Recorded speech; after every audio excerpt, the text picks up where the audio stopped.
नमस्कार दोस्तों, आप सभी का हमारे YouTube चैनल पर हार्दिक स्वागत है। आज हम अपने इस YouTube चैनल के माध्यम से कक्षा 10 प्रश्नावली 11 का कुछ सवाल देखेंगे। प्रश्नावली 11 में जो है वो आपकी रचना है, कंस्ट्रक्शन पर आधारित है। इस प्रश्नावली में आपके सिलेबस में 3 रचनाएं हैं। उन तीनों रचनाओं को हम बारी बारी से देखेंगे और उन्हें सॉल्व करने का प्रयास करेंगे, ठीक है। और रचना भी करेंगे और रचना के चरण भी लिखा जाएगा। तो उन रचनाओं में सबसे पहली जो रचना है, एक दिए हुए रेखाखंड को दिए गए अनुपात में विभाजित करना। यानी कोई एक रेखाखंड दिया जाएगा, उसको एक निश्चित अनुपात में विभाजित करना होगा। इसके लिए हम एक प्रश्न उठाते हैं। इसमें से सपोज कीजिए एक प्रश्न आपके प्रश्नावली 11.1 का ले लिया जाए। पहला प्रश्न है 7.6 सेंटीमीटर लंबा एक रेखाखंड खींचिए। एक रेखाखंड खींचिए और इसे 5:8 के अनुपात में विभाजित कीजिए। विभाजित कीजिए और फिर कहा है दोनों भागों को मापिए। दोनों भागों को मापिए। चलिए, सबसे पहले हम इसकी रचना करेंगे, इसके बाद इसके रचना के चरण लिखेंगे। देखिए, इसमें आपसे बोला है कि 7.6 सेंटीमीटर का एक रेखाखंड खींचना है। 7.6 सेंटीमीटर का एक रेखाखंड हम खींच लेते हैं स्केल की सहायता से। ये देखिए, यहाँ 0 से होकर के 7.5 और ये 6। इसे कोई नाम दे देते हैं। सपोज कीजिए AB। इसकी जो लंबाई है वो 7.6 सेंटीमीटर है। कितना है? 7.6 सेंटीमीटर, ठीक है। अब इसके बाद इसमें हम A को केंद्र मानकर एक किरण AX खींचेंगे और ऐसा किरण खींचना है कि जो इस रेखा के साथ एक न्यून कोण बनाए। न्यून कोण का मतलब है कि 0 अंश से अधिक और 90 अंश से कम। चलिए, कोई भी एक न्यून कोण हम बना लेते हैं। देखिए, ये एक मान लीजिए न्यून कोण बना दिया हमने। इसे नाम दे देते हैं x। कुछ भी नाम दे सकते हो, ठीक है। अब इसके बाद आपको दिया गया अनुपात 5:8 है। इसके बाद जो इस रचना का चरण होगा, इन दोनों अनुपातों को जोड़ दीजिए। 5 और 8 को अगर जोड़ें तो 5 + 8 कितना हो जाएगा? 13, ठीक है। अब इस 13 को क्या करना है, ये जो रेखा हमने AX खींचा है, अर्थात BAX जो न्यून कोण बनाया है, इस रेखा AX को 13 बराबर भागों में बांट दो। चलिए देखिए कैसे बांटते हैं। 1 भाग, फिर इसी दूरी से 2 भाग, इसी दूरी से 3 भाग, इसी दूरी से 4 भाग, फिर इसी दूरी से 5 भाग, फिर इसी दूरी से 6 भाग, इसी दूरी से 7 भाग, ठीक है। फिर इसके बाद आगे बढ़ाएंगे 8, फिर 9, फिर 10, फिर 11, फिर यहाँ से 12, फिर यहाँ से 13। जरूरी नहीं है कि आप इतना ही छोटा भाग लीजिए, जितना बड़ा आप बना सकते हैं उतना बड़ा बनाइए। अब ये जो भाग दिया गया है, 13 बराबर जो भागों हमने बांटा है, इसका भी नामकरण कर देते हैं। ये AX रेखा, इसे मान लेते हैं X1, X2, X3, X4, X5, X6 और X7, X8, X9, X10, X11, X12, X13। ठीक है, AX को हमने दोनों अनुपातों को जोड़ करके 13 बराबर भागों में बांट दिया। अब इसके बाद ये जो लास्ट वाला हिस्सा है यानी कि X13, इसको हम क्या करेंगे, B से मिला देंगे। अगला काम क्या होगा, इसको B से मिला दिया जाएगा। ये B से मिला दिया। ठीक है, अब चूंकि 5:8 में बांटना है, तो पहला अनुपात आपका 5 और दूसरा 8 है। तो अब बिंदु 5 पर आपको पहुंचना है, क्योंकि 5:8 का है। ठीक है, अब 5 पर X13B इसी के समांतर एक रेखा यहाँ पर खींचना है। तो इसी के समांतर खींचना, ये कक्षा 6, 7, 8 में हम लोग बहुत पहले पढ़ चुके हैं। तो देखिए क्या करते हैं, इसको केंद्र मान लीजिए और एक चाप इस तरीके से लगा दीजिए। फिर इसी दूरी को बदलना नहीं है, यानी जो ये दूरी है, इसी दूरी से आप X5 पर पहुंच जाइए और X5 पर पहुंच करके एक चाप इधर भी लगा दीजिए। लगा दिया गया।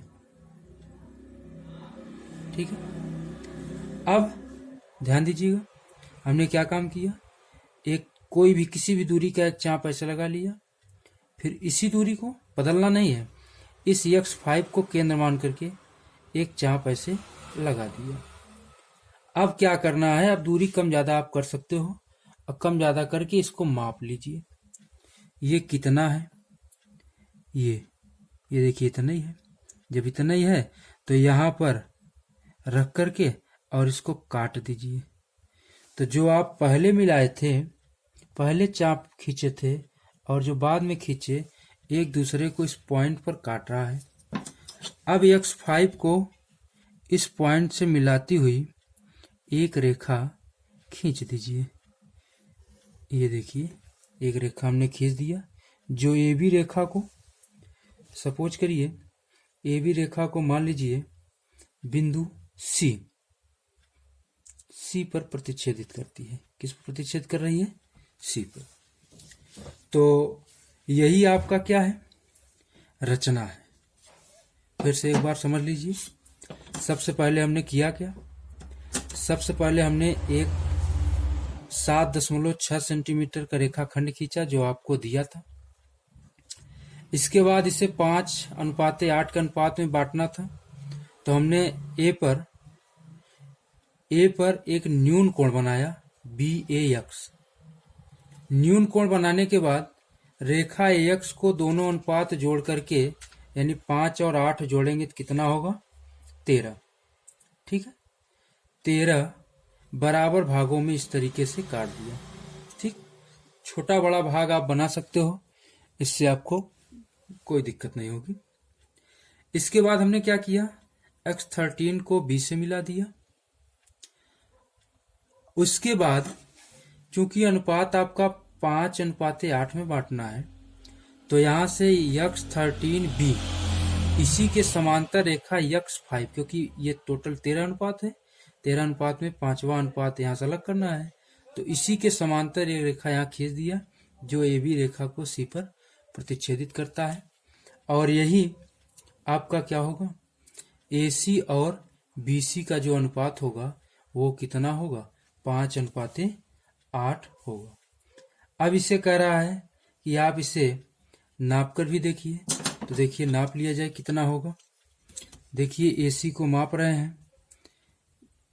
AC देखिए ये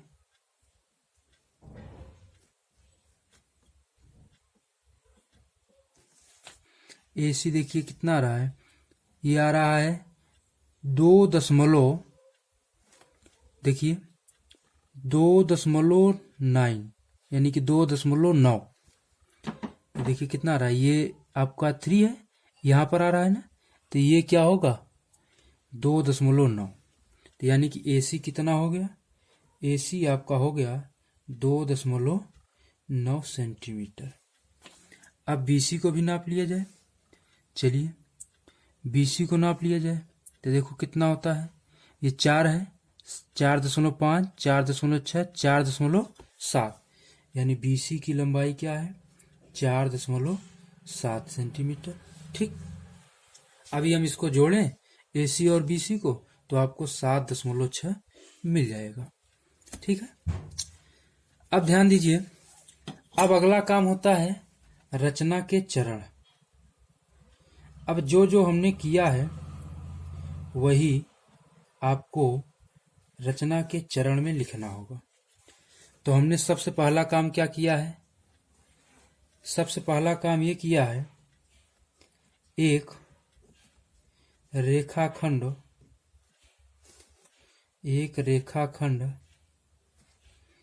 AB बराबर 7.6 सेंटीमीटर खींचा।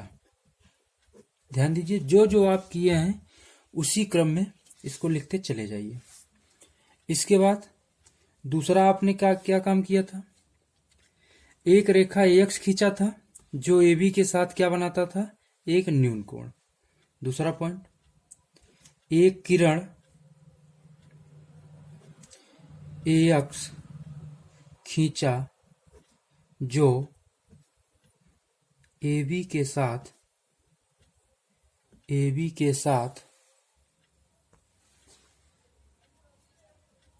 एक न्यून कोण बनाता है, AB के साथ एक न्यून कोण बनाता है। तीसरा पॉइंट, किरण AX पर हमने क्या काम किया, किरण AX पर ये दोनों अनुपात जोड़ दिया, 8 + 5 यानी बराबर कितना 13। समान खंड काटा। ठीक है, और इन्हें क्या नाम दे दिया, इन्हें x1 x2 x3 x4 ... x13 से अंकित किया, ये लिख सकते हैं, से अंकित किया। ठीक, चौथा काम क्या किया, x13 को क्या किया था, B से मिलाए थे, x13 को B से मिलाया। ठीक, इसके बाद पांचवा काम हमने किया था, पांचवा बहुत इंपॉर्टेंट काम है। इसमें हमने क्या किया था, इसमें हमने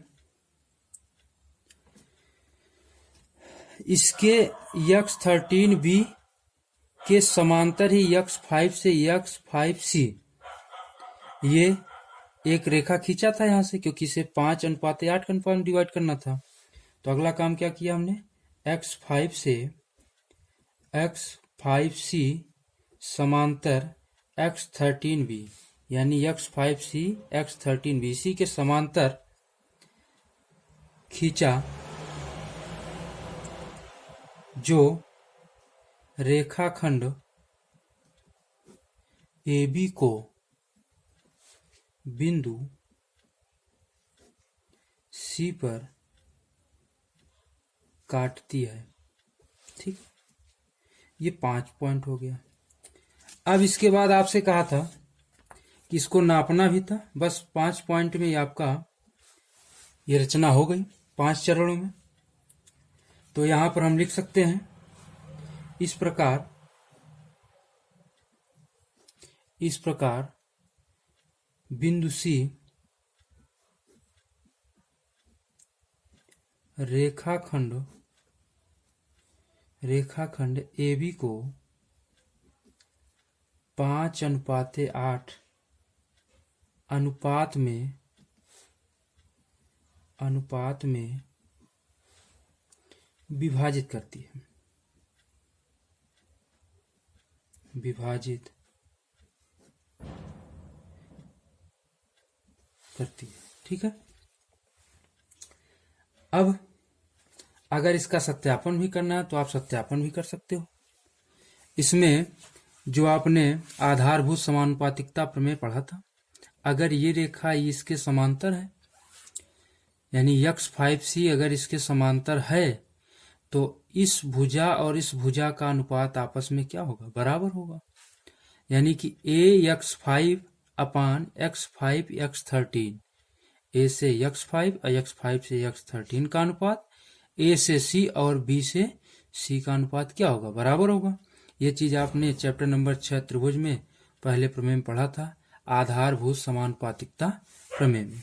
तो आप सत्यापन भी कर सकते हो यहाँ से, अगर सत्यापन करना हो। सत्यापन जल्दी पूछता नहीं है एग्जाम में। तो त्रिभुज ए बी x13 ले लो और त्रिभुज ए सी x5 में, इन दोनों में देखो, चूंकि ये देखो x5c समांतर है x13b के। ठीक है। अगर ये इसके समांतर है तो इसकी अनुपात और इसका अनुपात, यानी कि क्या हो जाएगा? ax5 अपान में x5 x13 बराबर होगा ac बटे में bc के।